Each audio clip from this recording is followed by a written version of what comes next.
Hey guys, my name is Haley and today I'm going to be filming a recently read and currently reading because I have already read 9 books this month and in the start of 2018. So let's just get on into it. So on the first day of the year, I decided that I needed to start my Harry Potter reread.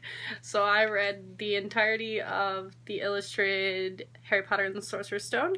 I have not read the illustrated editions yet. I haven't even flipped through the second and third one, but I have both of them. So I literally sat for a couple hours, read this whole thing, and just cried at how beautiful the artwork is. And then I sat down and watched the movie, and I think that's how I'm gonna do this reread, is read the book and then immediately watch the movie, because I really enjoyed that experience. Then I finally finished my buddy read with Kate for the Windup Chronicle by Haruki Murakami, and I loved this book. I really liked it. I think I gave it 4.5 stars. We tabbed it up. She tabbed hers a lot more than mine because she has read it before, but I really loved his writing style, which I wasn't sure if I was gonna like because it's very different, but it feels very dreamlike, which is how this is usually described. I think that even says it, yeah, dreamlike is what it says on one of the reviews on the cover. So I plan to read all of Murakami's books. I know he's Kate's favorite author, so she has read all of his books, but I'm really glad that we did a buddy read of this because it probably would have taken me a lot longer to get around to reading this book if we hadn't. The only reason it didn't get 5 stars is there's very weird, kind of uncomfortable, like, sex scenes or, like, sexual scenes that just really weirded me out and were not my taste. So I was like, I don't know about that, but I think the magical realism in this was really interesting, and apparently I need to read more magical realism in general because I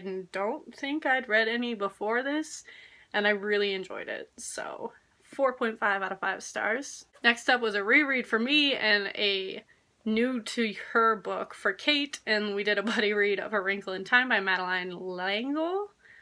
I've literally been reading her books since I was like 11, and I still have no idea how to say her last name. Anyways, this is one of my favorite books of all time. I always tell people if I don't say Harry Potter and I need to come up with one book that is my favorite book of all time, I usually tell people this book. I've read it probably a dozen times since I was 11. I never finished the quintet, so that was part of the reason I wanted to reread this, but also I just really wanted Kate to read it, and a buddy read was the easiest way to do that.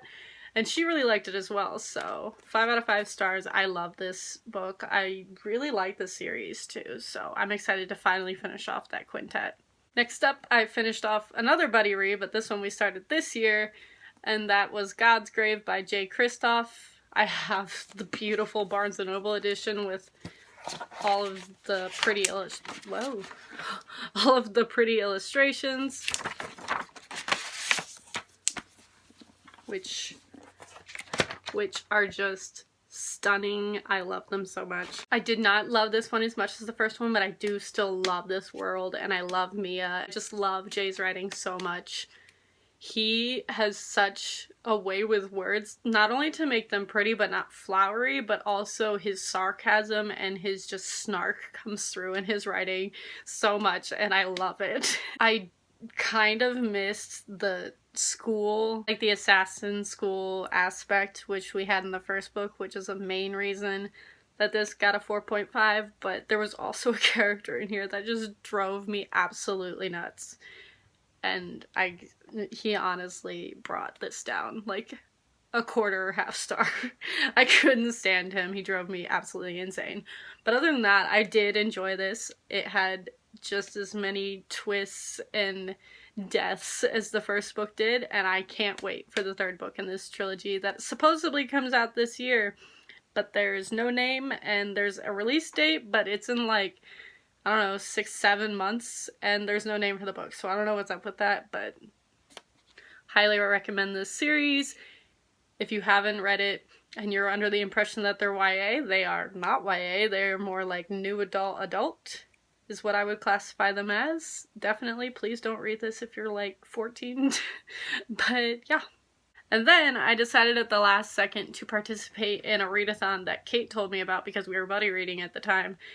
It's called I think it's called the 24.5 ReadAthon, which the idea was to read 24 hours and 5 minutes in 48 hours, which, let me tell you, it's so confusing and surprising how much time doing nothing takes, like when you're just like flipping through on your phone. Like, I would time myself on my stopwatch on my phone, which I can't show you because I'm using my phone to film, but I read all day Friday and like all day Saturday for a ton of hours, and would pause the timer every time I got up to like go to the bathroom or make food or like watch a YouTube video.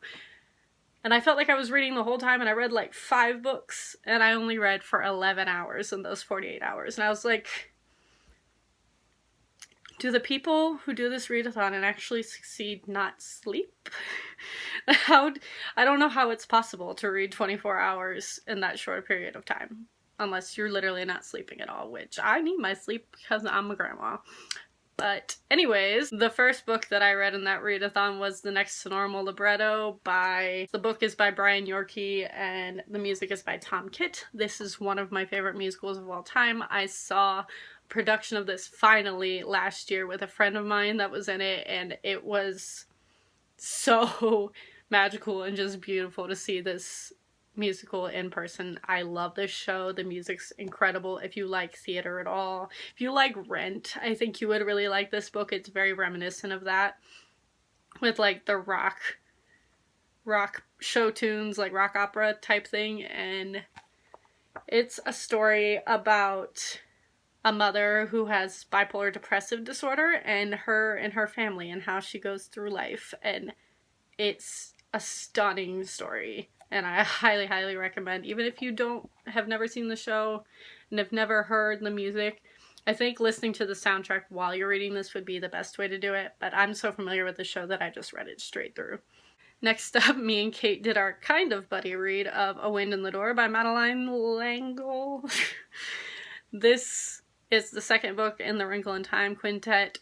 I remember really enjoying this one as a kid too, but I couldn't for the life of me remember what it was about because I never reread it, I don't think. But I love Meg. I love Charles Wallace. I love these characters. I think that this is such a fun world, and the way that Madeleine L'Engle incorporates like Christianity and biblical ideas and even quotes in her 2 books, and I'm assuming in the rest of the series, is just so great to me, because little 11-year-old me who was not in church did not pick up on that at all until I'm going back and rereading it now after having like read the Bible and like being in church. I'm like, I don't remember that being in there. But it's really, really cool the way she blends like biblical principles and sci-fi and fantasy in these books. So I do highly recommend these if you've never read them. The third book that I read during that readathon was Lips Touched 3 Times by Laini Taylor. I didn't love this. I liked her writing, obviously, because she's one of my favorite authors. The first story I didn't really love, but these illustrations are really, really stunning, I have to say. The idea of this book is that there are 3 short stories, all about kissing, I guess you could say, but it's not as cheesy as it sounds, because the stories are actually really dark. The first one is called Goblin Fruit, the second is called Spicy Little Curses, Such as These, and the third is called Hatchling.